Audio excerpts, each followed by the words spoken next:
So hey everyone, this is cylinder. इस video में करेंगे क्वेश्चन नंबर 5 to 7, क्योंकि यार इससे पिछली वीडियो में मैंने क्वेश्चन नंबर 1 to 4 करा दिए थे। ठीक है, तो यार देखो क्वेश्चन नंबर 5 क्या बोल रहा है। बोल रहा है चेक वेदर 6 की power n can end with the digit 0 for any natural number n।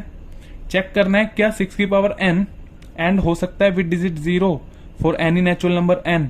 6 की पावर n में इधर n क्या है अपना, एनी नेचुरल नंबर। ठीक है, तो देखो यार एक बार मैं आपको ना अच्छे से समझा देता हूं इधर कि बेसिकली बोला क्या है क्वेश्चन में। ठीक है, चेक करने को देखो यार, हमें चेक करना है कि 6 की पावर n क्या एंड हो सकता है विद डिजिट 0 एंड n क्या है इधर हमारा, any natural numbers. Mean natural numbers क्या होते हैं अपने 1 2 3 सो ऑन। ठीक है, तो ये अपने नेचुरल नंबर्स होते हैं 1 से जो स्टार्ट होते हैं। ठीक है, तो बेसिकली हम अगर 6 की पावर n में, ठीक है, n की जगह हम 1 डालेंगे एंड वैल्यू फाइंड करेंगे। ठीक है, n की जगह हम 2 डालेंगे एंड वैल्यू फाइंड करेंगे, एंड इसी तरीके से हम n की जगह 3 डालेंगे 4 डालेंगे एंड वैल्यू फाइंड करेंगे। तो क्या यार कोई ऐसी वैल्यू आएगी जिसमें n डिजिट 0 होगी, मींस कोई ऐसा नंबर आएगा जिसकी n डिजिट 0 होगी, जिसमें लास्ट नंबर 0 आएगा, लास्ट डिजिट 0 होगी जिसकी। तो ये चेक करना है हमें। ठीक है, तो देखो यार हम ऐसे तो वैल्यूज डाल डालकर चेक करेंगे नहीं, ये तो समझाने के लिए था सिर्फ, क्योंकि यार हम हजारों तक तो वैल्यू डालेंगे नहीं ना इसमें। तो बेसिकली इसको करने का एक छोटा सा कॉन्सेप्ट होता है क्या, सिंपल आपको जो भी नंबर दिया है ना, ठीक है, जैसे इधर 6 की पावर n में 6 नंबर दिया है, तो उसको क्या, उसके क्या करने हैं आपको, सबसे पहले प्राइम फैक्टर्स करने हैं। ठीक है, तो प्राइम फैक्टर्स करने के बाद आपको चेक करना है क्या, कि उसके प्राइम फैक्टर्स में 2 into 5 का, ठीक है, 2 into 5 का कोई पेयर आ रहा है या नहीं। ठीक है, ये चेक करना है।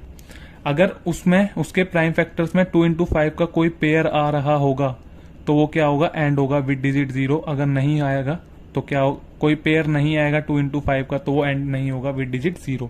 ठीक है, तो देखो अभी आएगा अच्छे से समझ। क्या 6 की पावर n दिया है हमें, तो मैंने क्या बोला, सबसे पहले जो भी नंबर दिया उसके फैक्टर्स करने, प्राइम फैक्टर्स। ठीक है, तो क्या करेंगे, इसके प्राइम फैक्टर्स क्या होंगे 2 into 3 एंड n को एज इट इज रखना है। ठीक है, तो 6 के प्राइम फैक्टर्स करेंगे तो 2 into 3 होगा and n as it is होगा। ठीक है, तो देखो क्या 6 के फैक्टर्स में, प्राइम फैक्टर्स में कोई पेयर आ रहा है 2 into 5 का।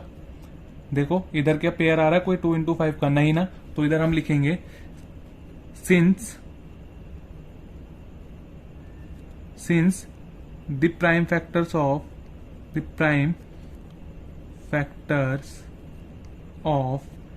6 की power n does not contain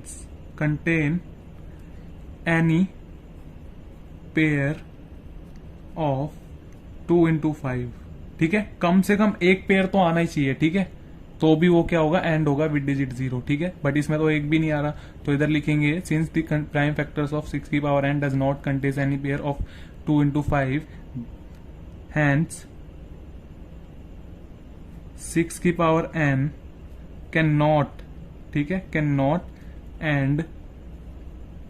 and with the digit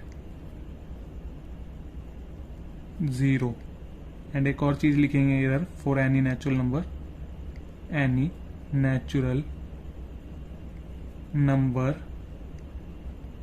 n। ठीक है, तो ये यार मेन है इसमें पूरा लिखने का। ठीक है, पूरा मेन लिखने का है, एंड सबसे पहले फैक्टर्स करने हैं देन लिखना है आपको ये। ठीक है, दैट्स इट। अब करते हैं यार अगला सॉल्यूशन 6। तो देखो यार सबसे पहले तो क्वेश्चन नंबर 6 क्या बोल रहा है, explain why 7 into 11 into 13 plus 13 and 7 into 6 into 5 into 4 into 3 into 2 into 1 plus 5 are composite numbers. देखो यार इस क्वेश्चन में हमें एक्सप्लेन करना है ये दो नंबर्स दिए हैं, ये क्यों कंपोजिट नंबर्स हैं। ठीक है, कंपोजिट नंबर्स तो हैं बट क्यों है ये एक्सप्लेन करना है। ठीक है, तो यार सिंपल यार इस क्वेश्चन को करने के लिए ना आपको सबसे पहले कंपोजिट नंबर्स पता होने चाहिए।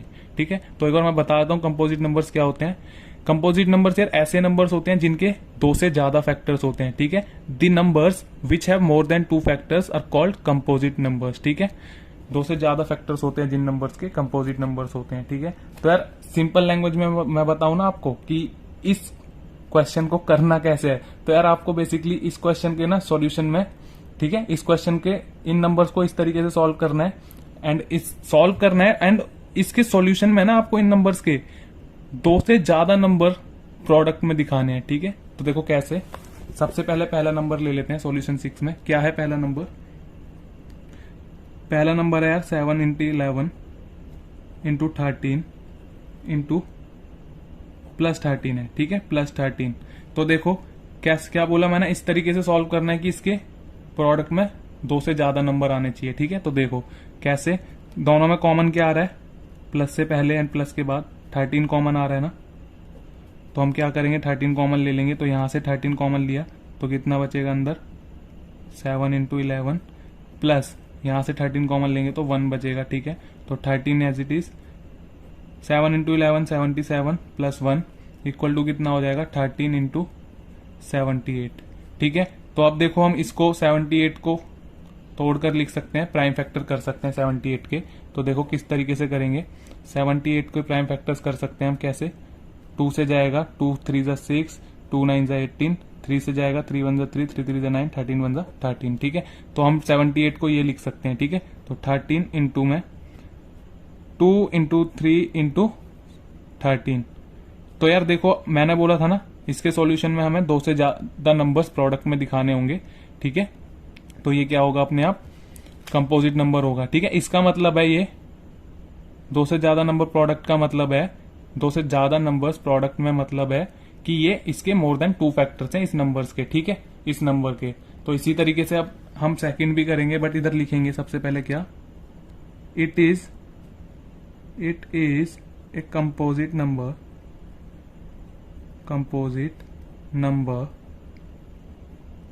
Because it has more than 2 factors, ठीक है, 2 फैक्टर्स। तो ऐसे सॉल्व करने के बाद आपको इधर ये लाइन जरूर लिखनी है, ठीक है। तो सेकंड को भी सॉल्व करेंगे, आप यही लाइन लिखेंगे उसमें भी हम, ठीक है। तो देखो सेकंड में नंबर क्या दिया है हमें, सेकंड में थोड़ा बड़ा नंबर दिया है हमें, 7 into 6 into 5 into 4 into 3 into 2 into 1 plus 5, ठीक है। तो अब देखो इन दोनों में कॉमन लेंगे, सबसे पहले क्या आ रहा है 5, तो 5 कॉमन आ रहा है, तो अंदर 5, इधर से कॉमन लेंगे 5, ठीक है। तो क्या बचे, इधर से 5 कॉमन लेंगे तो क्या बचेगा अपना अंदर, 7 into 6 into 4 into 3 into 2 into 1 and यहां से 5 कॉमन लेंगे तो कितना बचेगा अपना प्लस 1, ठीक है। तो देखो 5 ब्रैकेट में ये मल्टीप्लाई वालों को मल्टीप्लाई करोगे तो आएगा यार 1008 प्लस 1 करेंगे इसमें, तो ये देखो ये हो जाएगा 5 इंटू 1008 प्लस 1 1009, ठीक है, ये हो जाएगा। अब देख लो यार मैंने क्या बोला था, 2 से ज्यादा नंबर आने चाहिए प्रोडक्ट में, बट यार आप इधर देखोगे 2 से ज्यादा तो नंबर है नहीं प्रोडक्ट में, ठीक है। तो ये मत सोचना ये कंपोजिट नंबर नहीं है। तो यार इसमें हम क्या कर सकते हैं ना, 1 को भी प्रोडक्ट में ले सकते हैं। तो अब हो गए ना 2 से ज्यादा नंबर प्रोडक्ट में, 5 इंटू 109 इंटू 1। तो क्योंकि यार हम 1 इसलिए ले सकते हैं इसमें प्रोडक्ट में, क्योंकि 1 ना दुनिया के हर एक नंबर का क्या होता है, एक फैक्टर होता है, ठीक है। हर एक नंबर का एक फैक्टर होता है, इसलिए हम 1 को ले सकते हैं उधर मल्टीप्लाई में। 1 मल्टीप्लाई में लेने में, प्रोडक्ट में लेने में कोई फर्क भी नहीं पड़ता, ठीक है। तो अब इधर यही चीज आप लिख देना, ठीक है, इधर सेम जो मैंने इधर ऊपर लिखी है ये वाली, ठीक है। अब करते हैं लास्ट क्वेश्चन, क्वेश्चन नंबर 7 बोल रहा है, there is a circular path around a sports field, Sonu takes 18 minutes to drive 1 round of the field while Ravi takes 12 minutes for the same, suppose they both start at the same point and at the same time and go in the same direction, after how many minutes will they meet again at the starting point. देखो यार question में बोला है एक ना ऐसे circular path है, ठीक है, सर्कुलर फील्ड है इस तरीके से, ठीक है, एंड इस सर्कुलर पाथ का एक राउंड लगाने में ना एक लड़की है सोनिया, कितने मिनट्स लेती है 18 मिनट्स। मान लो यहां से राउंड लगा रही है इस पॉइंट से एंड यहां से यहां तक राउंड लगाने में 18 मिनट्स लेती है। एंड एक लड़का है रवि जो कि सेम पॉइंट से, ठीक है, एंड सेम डायरेक्शन में राउंड लगाने में कितने मिनट्स लेता है, 12 मिनट्स लेता है, ठीक है, एक राउंड लगाने में। तो यार पूछा है कि दोनों सेम स्टार्टिंग पॉइंट से, जहां से उन्होंने राउंड लगाना शुरू किया था, दोबारा कब मिलेंगे सेम स्टार्टिंग पॉइंट पर, ठीक है, ये पूछा है। तो यार देखो सिंपली मैं आपको बताऊं ना, अगर आपको कोई भी क्वेश्चन दिखे ना इस टाइप का जिसमें बोला हो कि एक लड़का है इस तरीके से एक पॉइंट से एक सर्कुलर पाथ का राउंड लगा रहा है एंड एक लड़की है सेम उसी पॉइंट से एक वो भी राउंड लगाती है एंड लड़का इतने मिनट लेता है, लड़की इतने मिनट लेती है, तो वापस वो उसी पॉइंट पर दोबारा कब मिलेंगे, ठीक है, स्टार्टिंग पॉइंट पर। तो यार इस टाइप के क्वेश्चन में आपको हमेशा क्या करना है, फाइंड करना है एलसीएम, ठीक है। हमेशा इस टाइप के क्वेश्चन में आपको एलसीएम फाइंड करना है जो दोनों का टाइम दिया है राउंड लगाने का, ठीक है, उनका। तो देखो क्या टाइम दिया है दोनों का, तो हम फाइंड करेंगे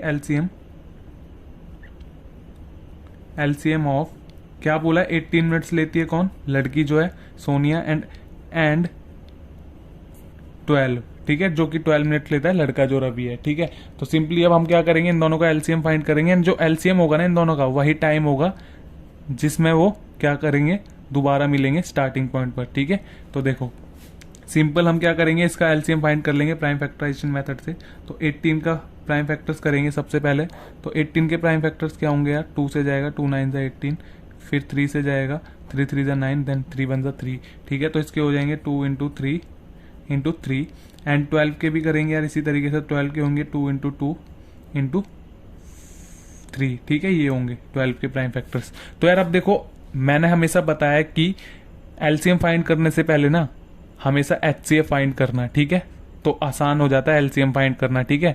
तो देखो यार एचसीएफ क्या होता है बेसिकली, वैसे पूछा नहीं है फिर भी फाइंड कर लेना साइड में, क्योंकि एलसीएम फाइंड करना इजी हो जाता है। तो एचसीएफ क्या होता है, अपना जो कॉमन नंबर्स होते हैं दोनों, मतलब जो कॉमन फैक्टर्स होते हैं दोनों में, ठीक है। तो देखो इधर भी 2 है, इधर भी 2 है एंड इधर भी 3 है एंड इधर भी 3 है, तो दोनों में क्या है कॉमन, 3 एंड 2। तो एचसीएफ क्या हो जाएगा, इन दोनों का मल्टीप्लाई 3 एंड 2 का जो कॉमन है। तो एचसीएफ क्या हो जाएगा, टोटल 6 हो जाएगा एचसीएफ। देन एलसीएम देखो आप कैसे निकालते हैं, एलसीएम क्या होता है, अपना जो कॉमन नंबर्स के अलावा नंबर बचते हैं वो उनका मल्टीप्लाई है। तो क्या बच रहे हैं इनके नंबर्स के अलावा, कॉमन के अलावा, 3 एंड 2, तो 3 इंटू 2 एंड साथ में मैंने एचसीएफ निकलवाया ना, वो भी मल्टीप्लाई करते हैं इसमें, इसलिए एचसीएफ निकालना पड़ता है, ठीक है।